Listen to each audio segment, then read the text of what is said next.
Hello! Welcome to another week of Utterly Geek. This is where three 30-somethings talk about video games, something that's very pertinent to 30-somethings and younger and older. You know, lots of people play video games. Yeah. It's not for kids anymore. It hasn't been for kids for a real long time, but it's also for kids. It's for the family. I don't know about that.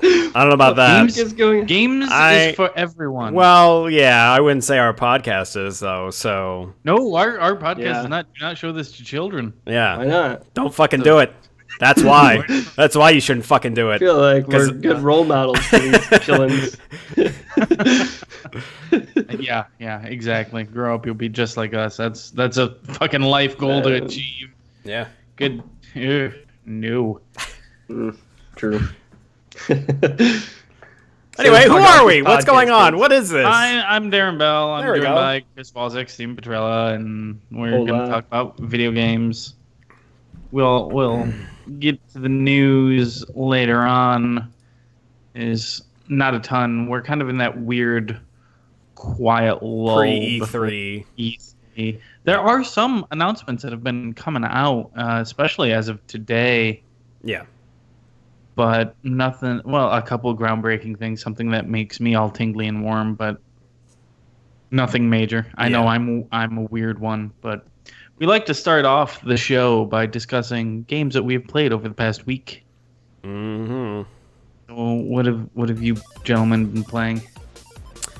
I have, ever since it was released last week, I've been playing Vanquish on PC. Yeah. And nice. And how is that PC port? It is really fucking good.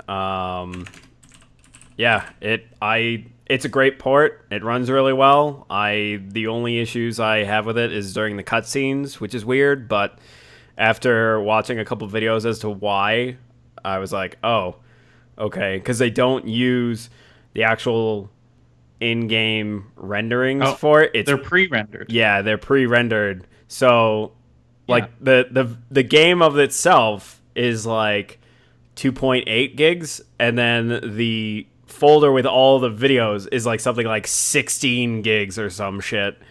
Yeah, sure. And, it's really weird how the cinematics are sometimes will just go down to, like, 10 frames per second, but then once you're in-game, it's, like, cruising. It's fucking just going. Well, also look at the time frame that came out. That was Xbox 360, right? That was that weird time frame where you're still getting kind of PS2 era games like The Force Awakens, not Force Awakens, Force Unleashed. Right. Like that weird B tier of games still existed.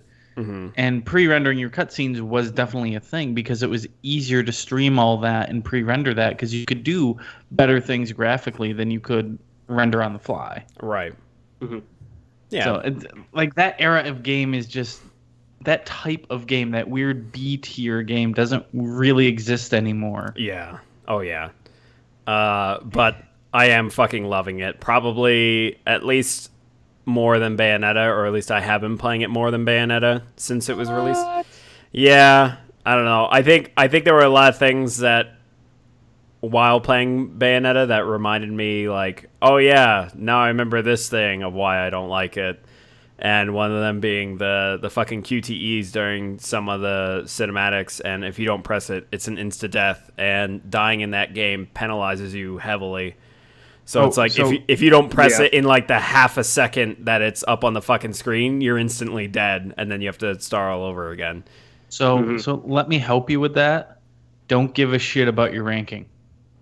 And then you're good. You're fixed. Well, and you can get through it and still have fun. But then if you don't care about your ranking, well, it's not so much the ranking, it's more of, like, it penalizes you for every time that you die, and because of that, you don't get enough rings to get the goddamn upgrades or moves or whatever. They don't really take away your rings. It's just your ranking at the end of the game, though. Yeah.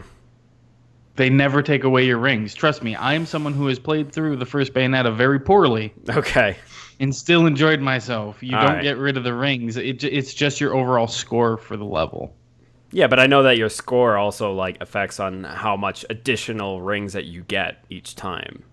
Yeah, but that's minor. You can still get most of what you want without really trying to beat your head against the wall and go for the high score. Yeah. Anyway, back to Vanquish. That fucking game. Holy shit. That game is a game that, much like any other Platinum game, starts at 11 and just doesn't fucking stop, and it keeps going. And I think there's even less moments of downtime in Vanquish than there is in any other Platinum game that I've played.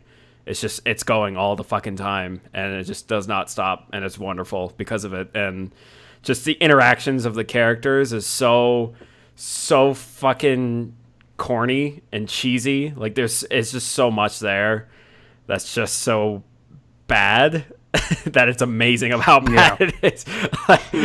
It's They really so awesome. strove for that B action movie. Yeah, oh yeah, and they fucking nailed it, and it's just wonderful because of it.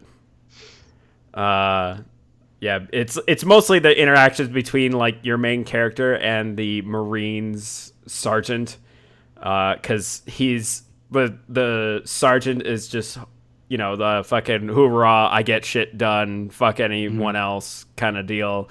Whereas, like, you know, your character is like is a DARPA, is part of DARPA, so, you know, he's like kind of a little bit more compelling and caring about like what's going on or whatever. And meanwhile, the fucking general dude is just like, he'll call him like fucking, he'll be like, oh, did you learn that shit in pussy school or something while you're at DARPA? Like, he just keeps fucking egging him on like all the time, and it's so great. But yeah, and it's starting to slowly become like this like buddy cop kind of thing, but military and like just sci-fi crazy. Like they're starting to like care about each other, and it's just silly to me because of it, just because they're in it for this whole fucking mission, and they know it's just getting worse and worse. But yeah, and it's really fun. I originally started playing it with a controller, and then there were some buttons that just seemed a little off, or the controls seemed a little off, and I was like, all right, fuck it, I'll try it on keyboard and mouse, and then I haven't gone back since. It seemed, with how much shit you gotta do in that game, and considering it's all about movement and constantly doing things and getting in and out of cover, just with keyboard and mouse and also aiming, like very specifically, it just seemed so much better to just use the keyboard and mouse, and I haven't gone back since. Really? Yeah. I keep hearing 6 one, half dozen the other. You're either hard on one side, hard on the other. There's not really anyone who waffles. Yeah. On that one. Yeah, especially for Vanquish. Yeah, and it's just weird that it's kind of like a mixed bag. I mean, it was something where it was like, maybe I could eventually get used to these controls on the controller, but I was like, but I'll give keyboard and mouse a shot. And then, yeah, as soon as I did it, I was like, wow, I feel like I'm actually flowing a lot better around the room than before. It was just like trying to fucking get cover, but then I wasn't, and then I'd slide and then would stop and then jump around. I'm like, no, what? Yeah, well, that's entirely what that game is. It's based off of score attack, high score, and just basically speed running. Yeah. So if you couldn't, and that was one of the big criticisms against it when it first came out, is people didn't quite understand that. Mm-hmm. So it's overall a pretty short game, right? You can get through it in about 4 hours. I don't know how many hours I'm into it, but I feel like I'm kind of getting close to it, but I've also been kind of slowly chipping away at it. Like, right. I basically play up until if I'm either constantly dying, or if there's just something where it just seems really difficult at the time, that I'll just stop and put it down and be like, all right, I'll come back to this later. Right. So I haven't really done anything where I've sat down and just was like, all right, I'm going to fucking play through this game and beat it. So I couldn't really tell you unless I loaded up Steam. I don't know. I mean, yeah, I kind of see how for some people they could probably do it in 4 hours. Yeah. I haven't, but that's also because I'm probably shit compared to how some of those people play that game. Right, but again, it's more about unlocking the level and then getting better at that level. Right. Yeah. So let's see. Been playing that. A little bit more of Dust. Not too much. I've kind of been focusing a little bit more on Vanquish than anything. Just really been enjoying my time with that. And then with the anniversary of Overwatch, been playing a lot of that. Like really a lot of that. Mostly just because I love their arcade mode, which is Mayhem, where they just buff you with fucking tons of health, and your ult charges super fast, and cooldowns on abilities is just like seconds for a lot of them. Yeah, I would definitely argue that that's one of their best brawls. Oh yeah, definitely. Oh yeah, absolutely. To the point where I kind of want it as a permanent fixture. Mm-hmm.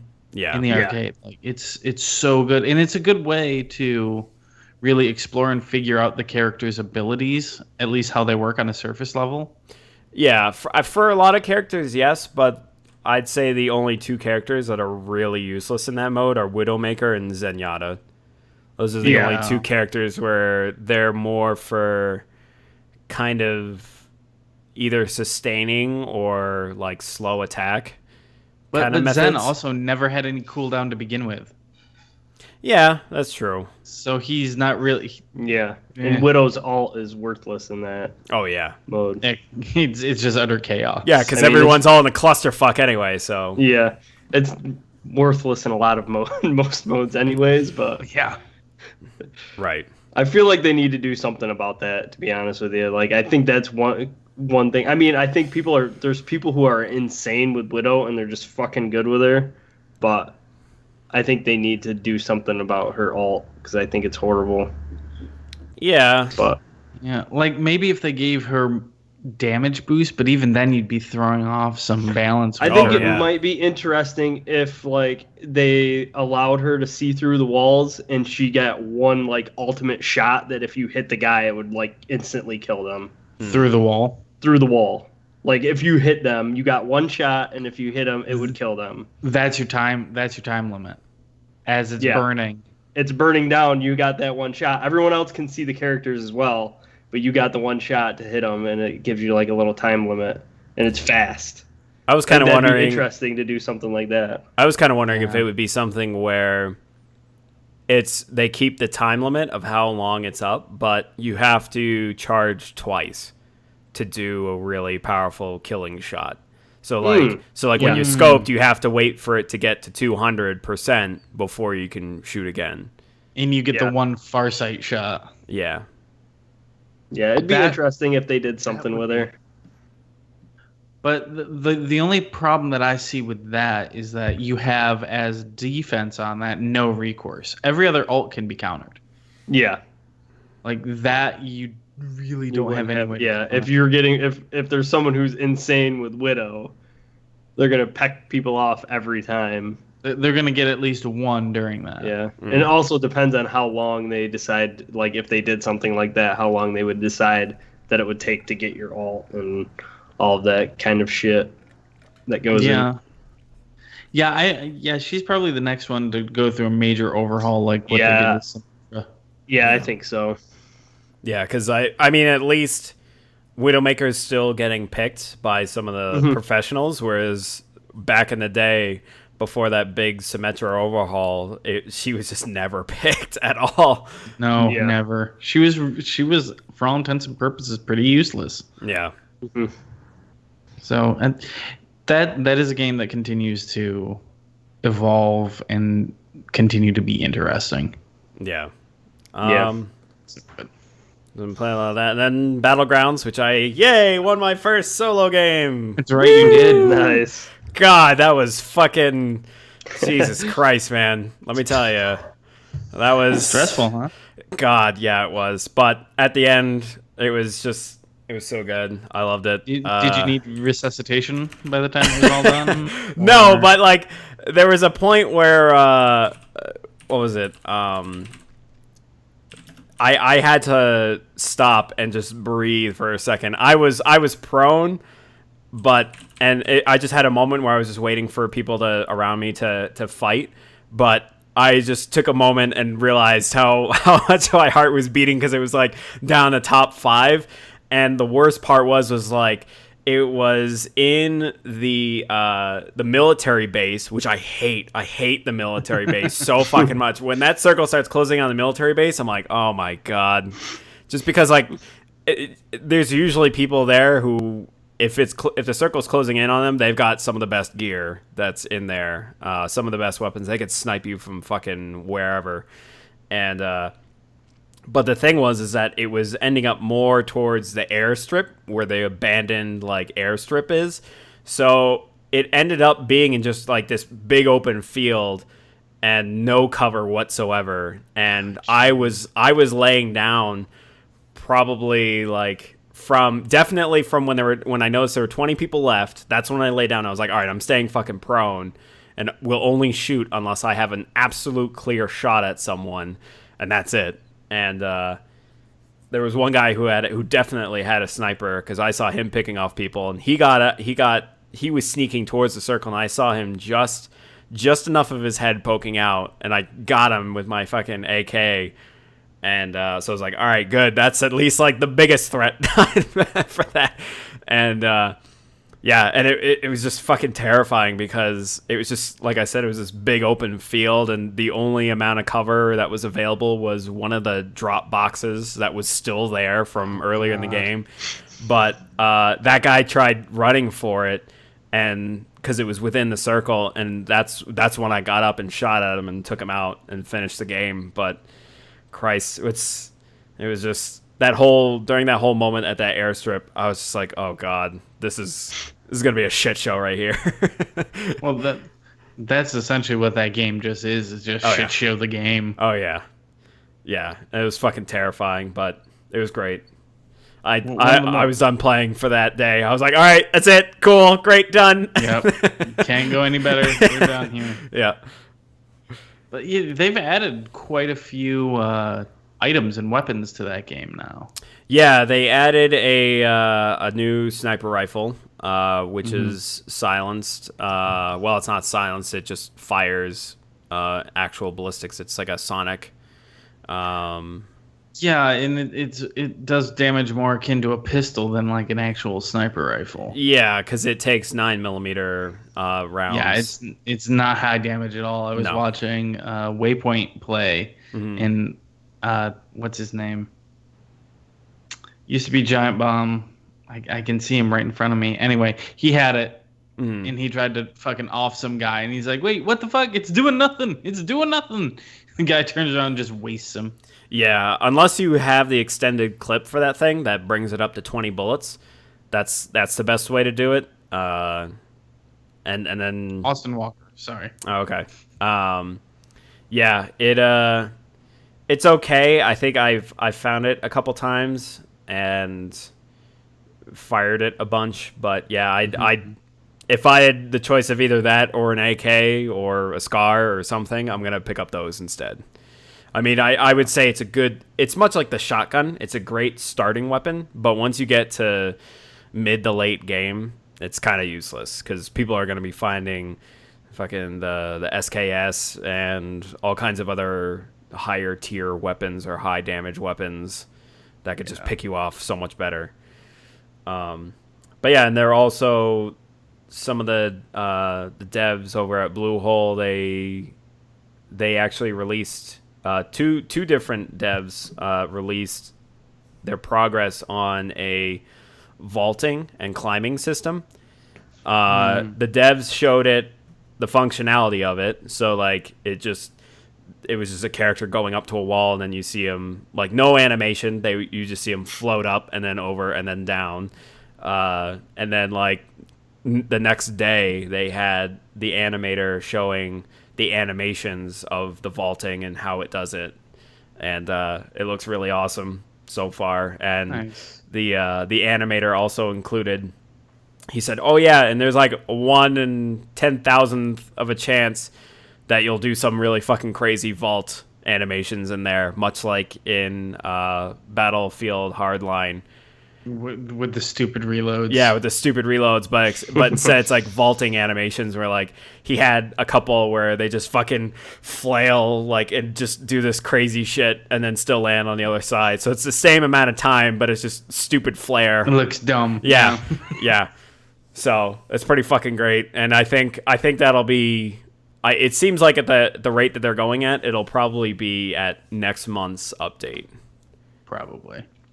That's another fantastic game. I just need to put more time into. Yeah, I'll definitely do more duo with you because I've been starting to really get the hang of the game and how it is and how to do things and how to keep track of people. That's like a whole thing in and of itself. How to keep track of your own team. That's kind of important too. Yes. Well, I mean, when it's a solo game, it's easier, but yeah, when it's a duo or a squad, that's a different story. Jerk. Yeah, I still have to pick that up. Yeah, it's real good. We should roll as a squad. Mm-hmm. But yeah, that's about it. That's all I've been playing.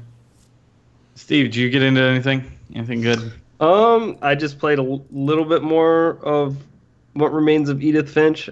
I'm trying to like kind of slowly, because I know that I'm so close to finishing that I'm just trying to like hit one story and then maybe one or two stories and then just not play it for a little while and just let it sit because I don't want to just like streamline it. And the stories on like I was saying before, like the stories they just hold so well on their own. And it's just nice to leave it on a story. Like the last one that I played was just like so beautiful and heartbreaking that it was just like, okay, that's a good one to just end it on, and they all are pretty much like that. It's just such an interesting twist on death, and I really like it. I really like that somebody's kind of touching on that because I feel like not a lot of games like try to touch on that moment before you die and what happens like maybe in your own eyes when you know your death is inevitable. Like how do you see it, like, or how do other people portray it, and whatnot, or do they make it fantastical, or is it just you're dead, and there's nothing good about it, nothing interesting, you just die. So it's just like really well done stories. So yeah, I've been enjoying that. Threw down on Horizon for another couple hours. I feel like I still have a million hours to put into that game. Yeah. So I've been doing that, but I've talked about that a lot. Like Wally said, I've been playing a shitload of Overwatch since they did that, just because I want to get some goddamn legendary skins, and I haven't gotten one. I got one, but it wasn't even part of the fucking thing. I might have done a bad thing. I might have bought some loot boxes. Oh shit! Did you get best value? I did not get best. He got the one down. I got the one down, and I did end up with fucking legendary Tracer. Oh, you bastard! Oh wait, okay, not her anniversary one. No, I did get her anniversary one. Oh, you got that. And Maze. I have almost every one of Tracer's legendary event-only skins, and I never fucking play Tracer. Oh, no, I guess it just means yeah, exactly. It just pisses me off. I don't. I wanted Bastion. I got Bastion and his train. It's amazing. And I want Soldier. I want Soldier. I don't have any skins for Soldier. But I have all the fucking Tracer skins. What the fuck is that? Anyway. Yeah, I've got a number of them for Soldier, but I do have his voice line that he says, "I'm not your father," which I love. Yeah, I love that voice line. So fucking I'm not great. Your father. Yeah. Yeah, that's so fucking good. Yeah, I'm content with as long as I get Diva, I'm fine. Like I don't give a fuck. Yeah, because their Diva one's really good. Yeah, I love that, and I play Diva so goddamn much that you did get the police Diva, right? I didn't get the police Diva. No, I haven't. Yeah, I haven't played. No. I hadn't played Overwatch in a long time until like they just announced this anniversary, and then I got back into it. Yeah. Well, it was Heroes of the Storm. You had to play the Nexus challenge in order to get that. Yeah, I didn't do that. But I have almost 3,000 gold, so I might just be like, fuck it, I'm gonna purchase it.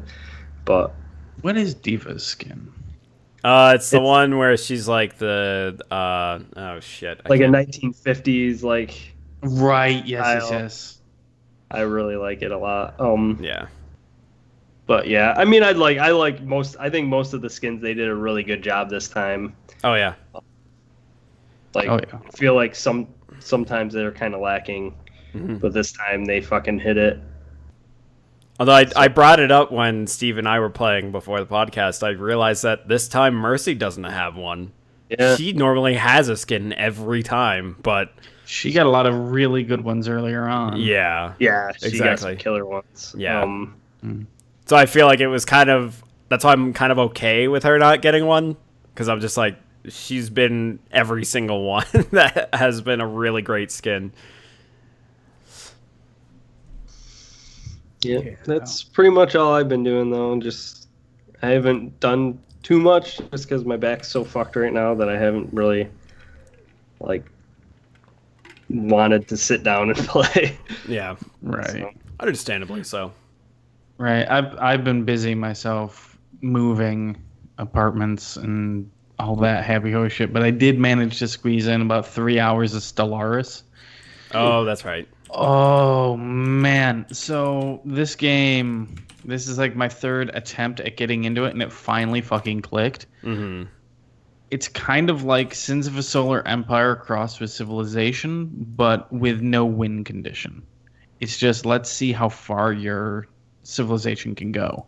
And you can create, and I highly recommend, if anyone plays this game, create a race from the ground up. Like, that's how it's meant to be put together. Okay. So I made a race of Cats? peaceful space cats that idolize artificial intelligence and utopian societies Okay. and mercantilism. So I'm slowly expanding and getting all these things. I finally have robots. They don't have full sentience yet, but I fully anticipate giving them full rights. And it's one of those games where it's shit starts popping off, and like you assign scientist kitty cats to scientist vessels to go out and explore and find things, and occasionally they'll be like, yo, we found an anomaly here. Do we want to research it? Mm-hmm. And it'll give you a % chance as to whether or not they'll fuck up. And if they fuck up, it can fuck up with either them dying, but the ship being okay, or them and the ship being obliterated. Okay. I haven't had one fuck up yet, but it's one of those things that interrupts you all the time. Okay. And then you also have to research through your, oh God, what is it? There's 3 different branches of technology, and how they do the tech trees is really interesting too. Unlike in Civilization, where you have a very clear cut, this is your tech tree. You have to research these first things before you get to this. Every time you go to research something, you're given 3 random technologies that may or may not ever come up again.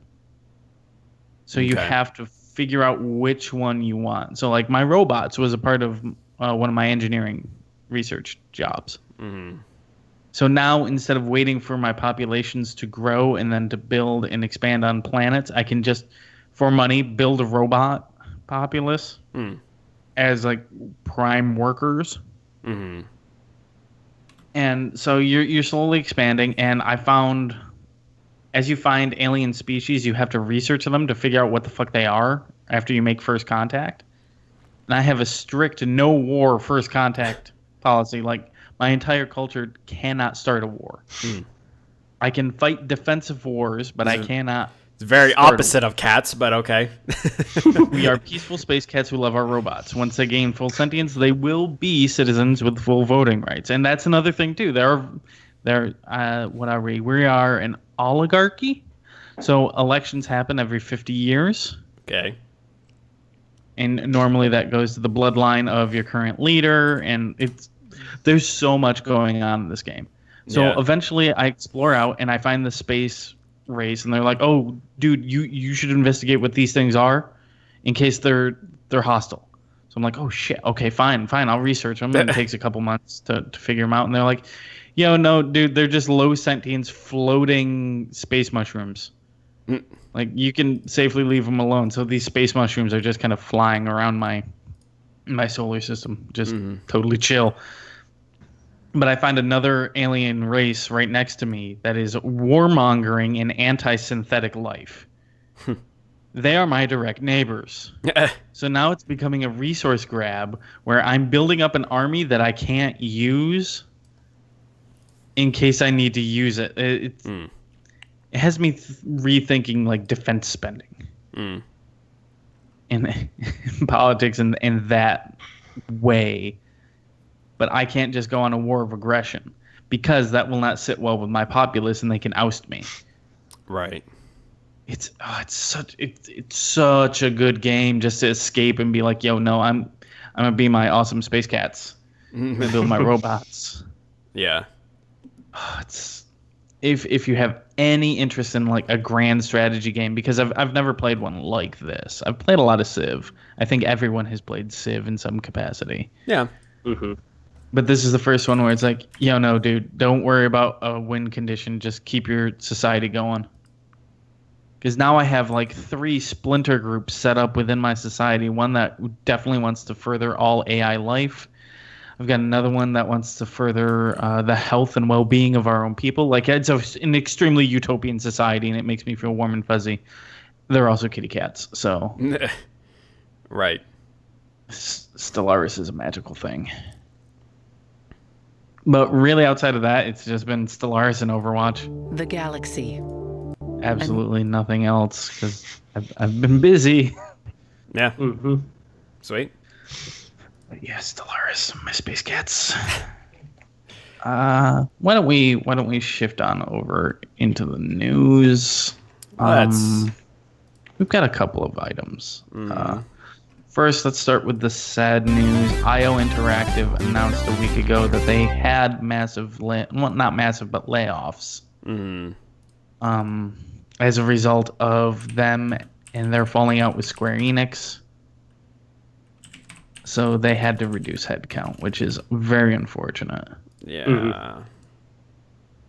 So that's all up in the air. No one's quite sure about the future of IO Interactive currently. I wish them all good luck. Yeah. Titanfall 2 just added a new Titan today. Yeah, they did.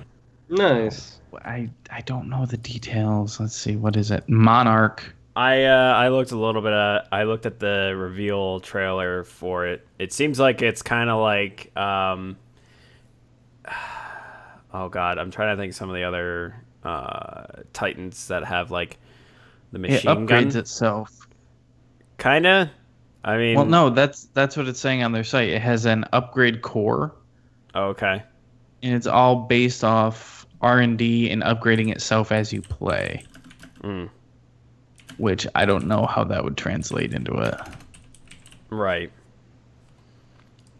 But I know that it's like main cannon is like a minigun, but it fires electricity. So it's like an arc chain gun or something like that. I think that's what it's called. Winston. Yeah, I guess. Can it hop? Does it have a shield? I don't think so. Shield? No. But it does have a Titan execution animation where if you execute on someone, your pilot jumps out, steals their battery, and then jumps right back into the Titan, and now you're charged. Oh, that's nice. awesome. Wow. Yeah, it's pretty great. Although it makes me wonder how many people are going to play that character, just that Titan, and everybody's just fucking stealing batteries all the time. It doesn't matter. Yeah, they're all wrong. Tone is the only answer. Right. But it's great. There's also a new map. They're retooling existing maps in that update. Like they're really supporting that game, and that's great to see. Yeah, their map was one that I really loved in Titanfall 1. It was actually really great. I enjoyed it. Except I think there was the one problem I had with it was there was only one entrance to get from one side to the other, at least in some parts of the map or something. I don't know. There was something where it just seemed kind of one way, and if it's just blocked off by Titans. Oh yeah, if you're in the Titan, there's only one way you can get across. I mean, as a pilot, there's multiple ways to get on the other side of the map. But if you're a Titan and you're trying to get to the other side, it's like it's a fucking slog. It funnels you. Yeah. Yeah. I never liked maps like that. There were a couple in the original that were like that too. Mm. It just made it really difficult to hold on to your Titan. Yeah, but I mean, it had a lot of great verticality to it, so I'm okay with it. Yep. Unreal Engine 4.16 has been released, and this is a big one in that it features fully native support for the Switch in Unreal. This is good news. Yes, well, especially for Nintendo. Well, yeah, it makes it real easy to port your games over because Unreal is used so much. Oh, yeah. So that's great news. In other good Nintendo news, Monster Hunter Double Cross has been announced for the Switch in Japan, which inevitably will come to the US at one point or another, which makes Monster Hunter on the Switch, which makes me very happy. Monster Hunter is a great game. I put over 100 hours into Monster Hunter 4U on the 3DS and never really finished it. But Monster Hunter is, if you like Dark Souls, Bloodborne, but don't like the punishing difficulty and also want to play it cooperative against fighting giant boss fights, Monster Hunter might be a game for you. But that being said, I can understand why people who are into Dark Souls and Bloodborne wouldn't be into Monster Hunter at the same time. Yeah. Because there's a grind to it. There's definitely a grind to it that doesn't necessarily exist in Dark Souls. Well, It can exist. Yeah, I mean, to an extent, there's a grind in Dark Souls because, I mean, you know, you gotta get enough souls or blood to level up your weapons or armor, and then you could have a little bit better survivability. But I think it's with the time that I've played Monster Hunter 3 with you, Darren, I think I found it a lot more of a grind in that compared to Dark Souls. Certainly there is, but the thing that I guess it's very similar in that with Monster Hunter you got 3 lives, and once you lose those on a hunt, it's just over. Yeah, and you gain nothing. Right, but you don't lose any of the consumables that you brought into it. Whereas in Dark Souls, that's not the case. Right. So it's slightly more forgiving. It's an interesting. It's a different take on it. It's an older take on that style of game. Yeah. But Monster Hunter is what sold the 3DS in Japan. So putting Monster Hunter on the Switch only makes that thing more desirable in Japan. Yeah. So. And you know, also the Switch bundle for Monster Hunter, which I did see the artwork on the Switch that's on there. Oh, nice. I don't know if that's you saw on the dock, right? I think so. Yeah. I think that's just on the dock. It's not on the actual handheld unit. Yeah. But I think I don't know if there's also some graphics on there that relate to Monster Hunter on the controllers either, on the Joy-Cons. Yeah, that I don't know. Is this the first one that they're doing like a special thing for? No, they did it for Monster Hunter 3 on 3DS, for you. No, I'm talking about on the Switch. This is the first Monster Hunter 4 Switch. No, I'm talking about like as far as like the Switch goes in its entirety. Is that the first time that they're doing like a special console? A special console. Yeah. With art on it. Yeah. But it's staying in Japan. Yeah. Well, like all the cool shit does. Wait until E3. Right. There's no way this isn't coming to the US. Oh yeah. They also announced Double Cross is coming to the 3DS at the same time, and this is the interesting thing to me, is you can move your save from your 3DS to your Switch and vice versa. So you can swap it back and forth, and you can play multiplayer between a 3DS and a Switch. Right. So you can have up to 4 people on any combination of those 2 systems playing it. Okay. Yeah, sure. Great. There is a trailer out on Netflix. I don't know if you saw it, for the new Castlevania series. I did watch that. Oh, yeah. Just watched it today. It kind of looks okay. I think it looks pretty fucking cool, to be honest with you. Yeah, it looks a lot more interesting than I thought it would be. Yeah. Like I was like, oh, I hope it's live action because I'd be like super interested to see what they did with the live action. But then it looks like a pretty solid like anime to me. Like the style's interesting. There was a couple cool shots that they had, and I was like, yeah, this could be fun. Could be a good take on a video game finally. Yeah, let's hope. Mm. I can't. The only series that I've seen that was based off a video game that was good was Phoenix Wright. Like that's actually a really good anime series, even if you're not into the games. And I finished that just the other week. Yeah, it's good. I finished watching all those, and it's kind of funny because I'm replaying the games again on my 3DS slowly, not as much as I used to, but just less of a refresher. And yeah, they're kind of in, like, just for time's sake, they get rid of a lot of the fluff that's in that game. They kind of cut a little corners, but I mean, it just basically gets the core points or core plot points of the game, and it's just like, yep, right, nope, we're going with this. Yeah, and that's the thing with Castlevania is that there's so much that they can get into where I don't think they'd need to cut a lot of the core storyline. Yeah, there's definitely a lot going on in those games. I don't think that's even Simon, right? In the trailer, they didn't say which Belmont it was. Yeah, they didn't say. I'm not sure who it is. It might be just a totally different storyline with totally different characters with the Castlevania name. We'll see though.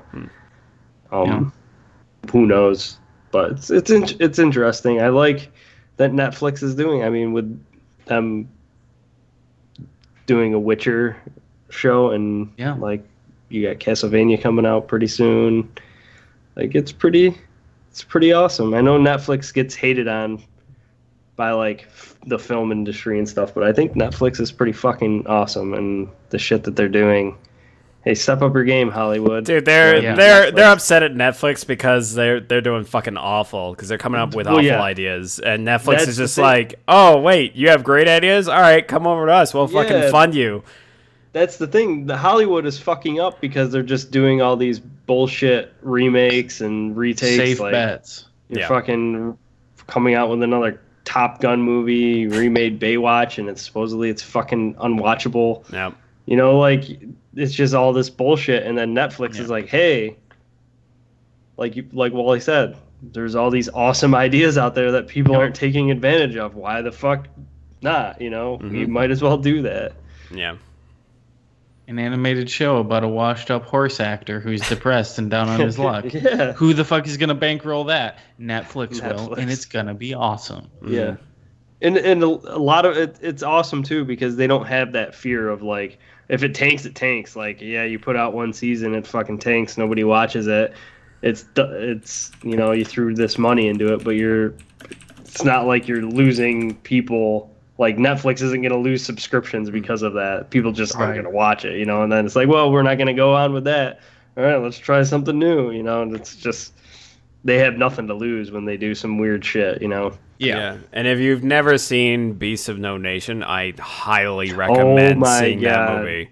That fucking movie is so good. Because that was the first, like, Netflix movie, like Netflix-produced movie that came out. And I think that was the movie that changed everything. That was just like, holy shit, Netflix can make their own movies now. Yeah. And that was like there was a lot of shit that went on with that movie, like, especially with awards and stuff like that, because... Like, Idris Elba was so fucking good in that, and he got snubbed in everything. And the only reason why he got snubbed was because it was a Netflix original movie, and they didn't want to nominate him because they didn't want to the Hollywood bullshit didn't want to like advertise Netflix as a medium that can make phenomenal films, and they do. I've seen a couple of their originals where I'm just like, these are fucking fantastic. These are really well done. They do a really good job. And yeah, that movie just knocks it out of the park, though. I feel like Idris Elba got snubbed by Hollywood because it's on the level, if not better than a lot of movies that Hollywood is churning out, so but yeah, definitely watch that. That's an amazing movie. I will add that to my list. In other news, Seaman.ai is a website that is active right now. It is under construction. Seaman. Ute Saito came out and tweeted out an image of he and his team wearing T-shirts that on the back had the Seaman logo and said, "Don't panic. We may see some additional Seaman." Oh God! Yeah, that took me a moment. I was like, "What?" And then I remembered what the hell it was. You want to talk to your fishman and have weird conversations. Sadly, Leonard Nimoy wouldn't be able to tell you the status of your Seaman every time you boot it up. Yeah. Zombie Leonard Nimoy, however. Hey. Oh, special guest. I love the original Seaman. It's such a wonderful, weird thing. The sequel that never made it to the U.S. is even weirder, because it picks up after the ending of one, like immediately. Your frog Seaman climbs on the ground and turns into a little Homo sapiens Seaman on a little island, and you have to take care of a little It's weird. No, he's not a Homo sapien. He turns into a monkey. You have to take care of your monkey Seaman. Listen. Just look up a video of Seaman, and it's the opening. Careful with your spelling. That's all. Yeah. Make sure you type something like Seaman, like Seaman the video game or something before you. Just type Seaman and then hit go, because just watch the introduction, like how it starts is traumatizing. I started it one night at like 3 a.m. when I was super drunk, and it terrified the hell out of me. Because technically seamen are parasites. They're parasitic in nature. And it's very traumatizing how they come into this world. It's such a good game. And I'm looking forward to see where they go with that. It looks like being Seaman.ai, it might be, I don't know if it's actually a game or they're developing more artificial intelligence, because that's basically what that game was. Mm-hmm. We'll find out sometime down the road. Who fucking knows? Yeah. In other sad news, the PlayStation 3 has ended its production run in Japan. Yeah. They are no longer making PlayStation 3s, which I feel is a much quicker turnaround than PlayStation versus 2. the PS2. Yeah. Oh yeah. Definitely. Oh yeah, no doubt. But I think it's also a lot of the really big games that were on PS3 have been remastered and carried over on the PS4. Yeah. Mm-hmm. Not all, but a large majority of them. Yeah, so there's really not a reason to keep sinking that cost and making more PS3s. Yeah. So apparently there's an update to the E3 showcase from Bethesda. There's an issue on the date, so they're correcting it. It is starting at 9 p.m. Pacific time. That would be midnight East Coast time, June 11th. Guess what I'll be watching?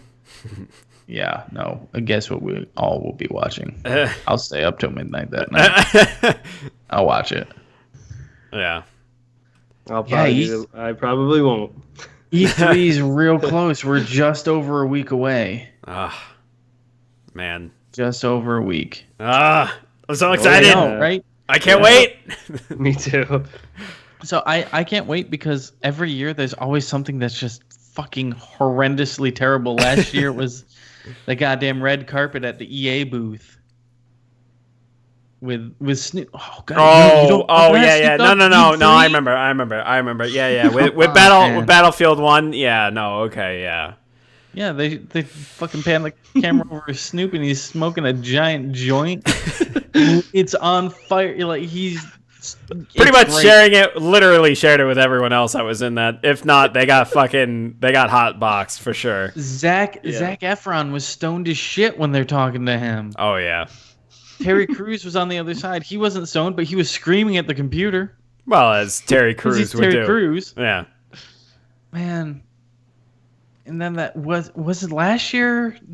Last year was the Ubisoft real awkwardness, where Aisha Tyler got out and had the very heartfelt moment about the shooting in Orlando, and then immediately fucking insanity erupts on the stage behind them. Yeah. Man, E3 is a wonderful thing. I can't wait. It's gonna be great. I'm just looking more forward to Sony more than anything else. That's about it. But I'll obviously be there for the entire shit show, except for EA if they keep fucking pushing sports. Because Jesus Christ, Yeah. EA is that Saturday at noon Eastern time. Nobody gives a fuck. I'll just have that. I'll just have that watch on it. the side and play something. I'll eventually watch it. Yeah. Let's see. Supergiant Games, makers of fine games such as Bastion and what was the follow-up? Transistor. Thank you. Mm-hmm. Their new game, Pyre, is launching July 25th Ooh, on nice. PS4 and PC. My guess is we'll probably see exactly what that game is at E3. It'll probably be a part of the Sony Indies. Total Biscuit actually did some coverage of it at I think it was like PAX, either at PAX Prime or PAX East. He did like a full half-hour video on it, describing what it is and like how the gameplay is, because he got to play with it for a while. It's kind of a weird 3v3 basketball-esque type game, right? Yeah. It's a weird sports game, but like. Yeah. But he's like I'm not usually into sports, but there's something about this that's just really fun. Don't know why, but it is. It's really engaging and it's really great. Sure. And as Supergiant games are always fantastic, the fucking animations are awesome. And the character designs are awesome. It's very colorful. It looks great. Yeah, I mean, it's like fucking Rocket League. It's like, hey man, I'm not normally into soccer games, but rocket cars, rocket-powered laser targeted battle cars. Is that? Yeah. Because Rocket League's a sequel. I forget the name of the original game. Oh, it's like a super long name. I can't remember. Yeah, it's real dumb, and I love it. Last bit of news that I found here: Papers, Please is getting a short film adaptation. The original creator tweeted out today, Lucas Pope, shots of it, and it looks depressing as shit and perfect. Yeah, as it should be. Nice. Yeah, it's got a real cold Eastern European vibe. Nice. Great. I'm Yeah. very much looking forward to Yeah, that. I really love the style of that game. I remember Really playing good style. I remember playing the original version, the free version. Just how fucking depressing the whole thing got. Yeah, I think I did like one run through of Papers, Please, and I kind of actually want to go back and do multiple endings and see how far I can get, or different outcomes, I should say. Yeah. One of the real first games for change that came out. Yeah. Started that whole cavalcade of shit. Mm-hmm. But that'll be it for news from my side. Did I miss anything? Yeah, I think that's one thing that's kind of cool is Sonic Mania, which is the more interesting Sonic are you game. going to talk about this? Got the a third character. No, I was gonna say it got a release date and price.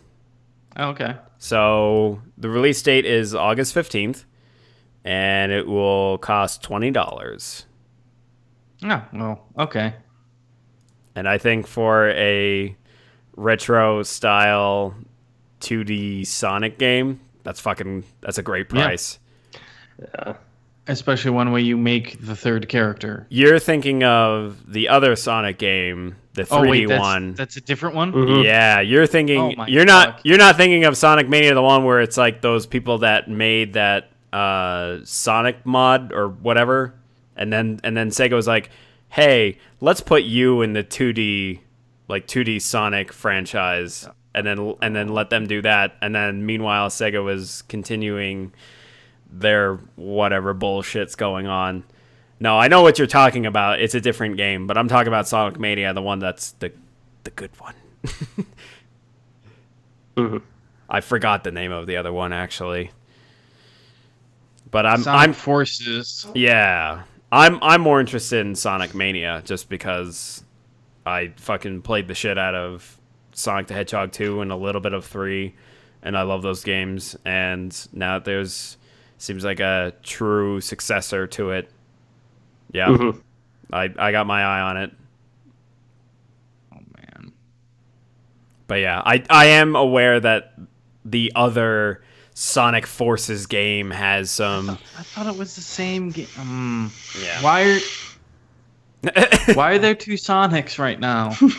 It's ever since Generations they did that. What They were too busy Yeah. wondering if they could. They never asked if they should. Right. Yeah.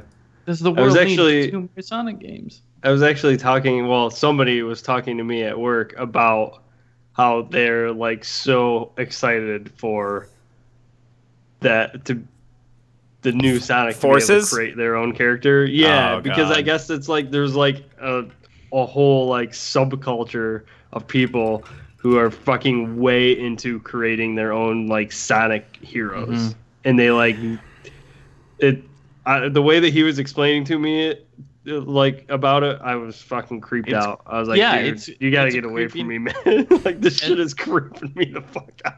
As Like, someone who occasionally pokes his head into those dark resources of the internet just to see what the fuck is going on, Sonic So- shows up a lot. yeah, it's fucking weird. So It's Just a terrifying. weird thing. we got a topical question from Mirage Leonardo84. He asked, "Why is everyone so anal about Sonic Forces?"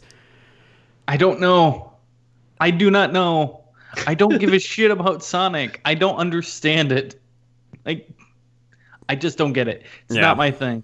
Yeah. I liked the first Sonic Adventure on Dreamcast. That was a really great 3D Sonic. Mhm. I liked the classic Sonics as a kid, but I never owned them. I always played them at friends' houses. Mhm.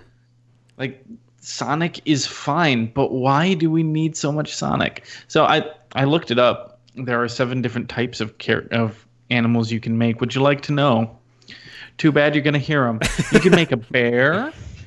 Then each of these have different abilities Okay. in the game. So they do different can make- things then. Yeah, so like you can make a bear which blows away enemies with a homing attack. This is all official script. It's marketing literature. Mhm. Bird flies high with double jump abilities. A cat keeps 1 ring after being hit. So I guess the cat just never dies. Cat is easy mode, I guess. Sounds I like. guess. Dog restarts with 5 rings after the player dies. Hedgehog collects rings when getting damaged? What? So does What? that mean you never lose rings then? Don't know. I don't know. So instead of losing the rings, you suck rings in. By getting hit by the enemy? Yeah. So maybe does- there's like a It strategy. just I'm gonna sounds go like get it's just indefinite. Like you just can't be killed then. I don't Yeah. get it. There's a rabbit that has a longer invincible time after receiving damage, and a wolf that automatically draws in rings when near them. Hmm.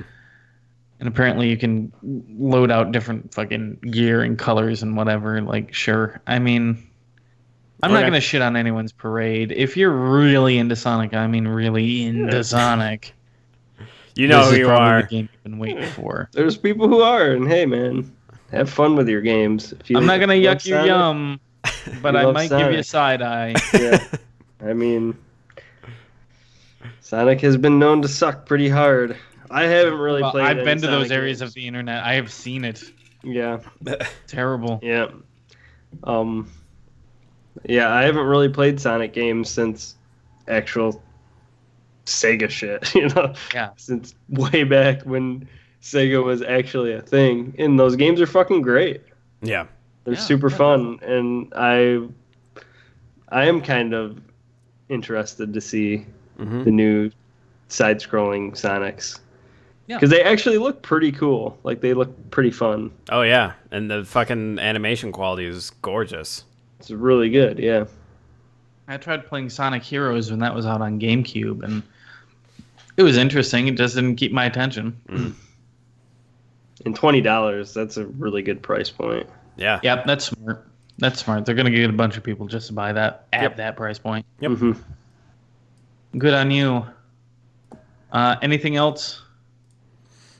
No, that was about it. That has been your confused Sonic fan club message of the week. Yeah. Sonic, why is this still a thing? Yeah. Let's kick it over to emails. Email us at utterlygeek@gmail.com. That's utterlyg33k@gmail.com. If you send them there, we'll answer them here live on the show.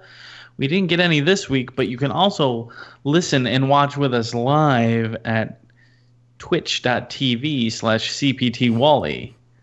If you go there, you can totally watch along with us. And if you ask a question, much like I'm bad with usernames said earlier. Yes. Mirage Leonardo. There you go. We'll include it in the show when pertinent. Otherwise, if you have a question, we'll answer them here. Which we have another question by Mirage Leonardo. Hello. That he just missed our discussion about E3, but he did ask, what do you want to see at E3 this year? Dumb. You just want to see dumb shit? Like presentations or like games or what? Yeah, what game do you want to see, Darren? I'm really curious to see what Bethesda has cooking. I want to see what that studio has been up to. Like the actual, not as a publisher, as a developer. Not the publisher. I want Todd Howard to get out there and tell us what the fuck they've been working on. Mm-hmm. Part of me is really hoping for either a new Elder Scrolls that kind of tries to return to form. Like try to make something a bit more in depth, or introduce a completely new franchise that is that.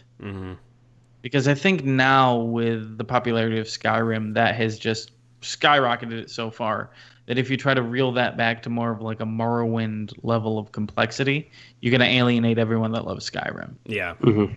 So I would be completely on board if they made a new RPG series that is more in depth. That isn't Elder Scrolls. Yeah. But like they're a big wild card right now. I want to see what they're doing. I always want to see what Nintendo's up to. Like they've always got a billion pokers in the fire, and you never know which one they're gonna pull out.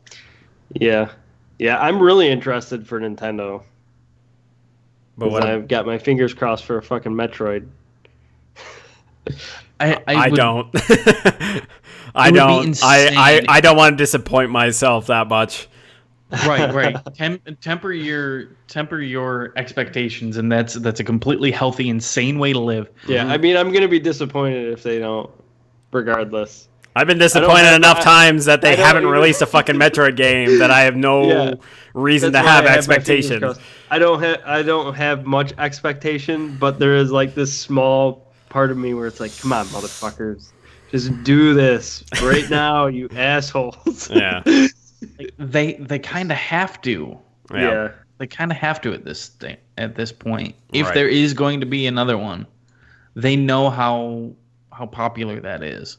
I think for me, like, I'm really interested to see Sony and Death Stranding and see what Kojima has in store, because I'm not holding my breath, but I'd like to see some gameplay for that. Yeah. I mean, it might just be another fucking fantastic weird ass trailer and him doing some you can guarantee that weird shit, which I'm fine with, but I'd really, really love to see a little bit of gameplay. But I'm sure his studio has grown hugely since then, like between that second trailer and now. Yeah. So I'm sure they've got to have something of some kind of gameplay trailer for this year. Yeah. And I also am still interested to see a little bit more God of War. That's what I was going to mention. Yep. I want to see more fucking God of War. The last one looks so good. Like, the intro to that, and it looks so different to what they were doing with God of War, but in a good way. Maybe I mean it could just be that certain part, and maybe it jumps in between like that kind of play style and a chaotic play style. But I'm interested to see more of that and how it plays out. Yeah. If it's more Dark Souls-ish in its way, or if it actually is like akin to old God of War. Mm-hmm. I think it just seems the combat seems a little slower. Which I'm definitely totally okay with as a shift in that genre. Yeah, from what they showed, it just looked really cool. I mean, it looked slower, but it still looked like there's a lot of strategy involved. Oh yeah, yeah. The other game on top of everything that Steve had mentioned, outside of Metroid, that I'm looking forward to would be hopefully a release date for Detroit. Detroit. I'm hoping there's a release date for it, but I know it's also that game has just been quiet lately. Like there has just been absolutely nothing. Normally that's not a good sign when they just ghost like that so late into development. Yeah. Knighted Peasant brought up Bloodborne 2. He asked about that possibly. There were some supposed rumor leak images that came out. I wouldn't be shocked if a Bloodborne 2 were coming. Mm-hmm. But honestly, I would like to see From do something completely different. Yeah. But who knows? They've been teasing stuff for the Switch even. So that's why Nintendo's really curious for me. But I wouldn't be surprised for Bloodborne 2 to come. Yeah. No. And cool then also from a publisher standpoint, fucking Digital Devolver. I want to see. Devolver. That's right.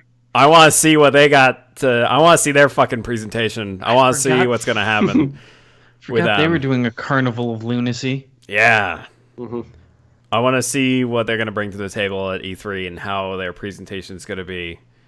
Because knowing how just fucking off the walls it'll be Ubisoft's, but it'll make sense in all the chaos.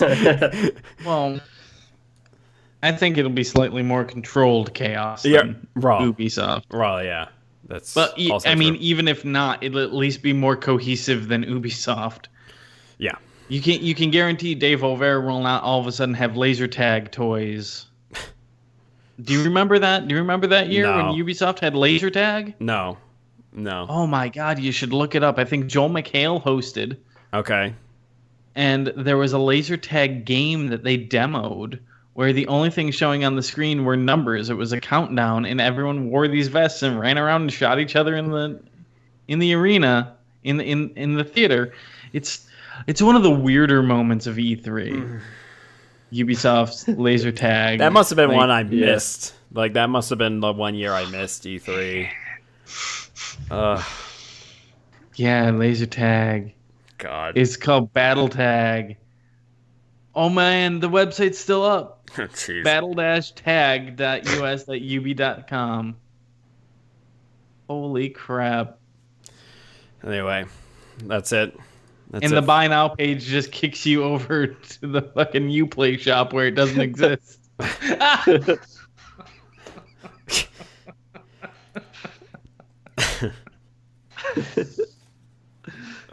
I'm so happy right now. Oh, God. Yeah, that was E3 2010. Okay, yeah, I think I definitely missed that one then.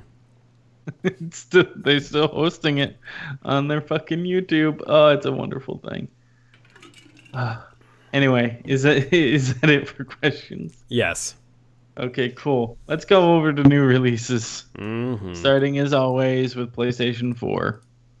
For the next week we have, through. Wow, not a hell of a lot. Damascus Gear Operation Tokyo HD Edition from Arc System Works, May 31st. Tekken 7 comes out June 2nd. Ooh. On PS4, looks like also PC and Xbox One. That's seems, about it. That seems like Tekken 7 was a game that just wasn't marketed at all. Nope. Like I remember seeing an announcement trailer like years ago. I think it was actually at one of the E3s, and then that was it. And then suddenly it's just like I remember reading Tekken 7's coming out this week, and I'm like, what? What happened? Suddenly here it is. Yeah. Yeah. That'll be it for PlayStation 4 releases. Xbox One sees Speedrunners come out June 1st. That's a great 4-player local competitive game. Yeah. Mm-hmm. Highly recommend Speedrunners. I've been playing it since it was in beta on PC. Highly recommend it. Tekken 7, also June 2nd. The Culling comes out June 2nd on Xbox One. Which is kind of like a worse version of Battlegrounds. If Battlegrounds had active crafting, you would have the Culling. Okay. Which is one of the reasons why I love Battlegrounds, because you don't have to craft shit. Yeah. That'll be it for your Xbox One releases. Moving over to Nintendo Switch. Wait, what? Why is it showing me so far back? What is going on? Hold on. I'm sorry. God. I'm screwing up. Jesus. Damn it, All Darren. right. We almost made it through. I fixed it. Blaster All right. Master Zero EX character Ikoro comes out June 1st for the Switch, and that is it for Switch. Moving on. Master. Yeah, apparently that's a pretty good version of Master Blaster, but I don't know. PC, we see Tekken 7 coming out June 1st on PC. 3-2-1 Grenades, June 1st on PC.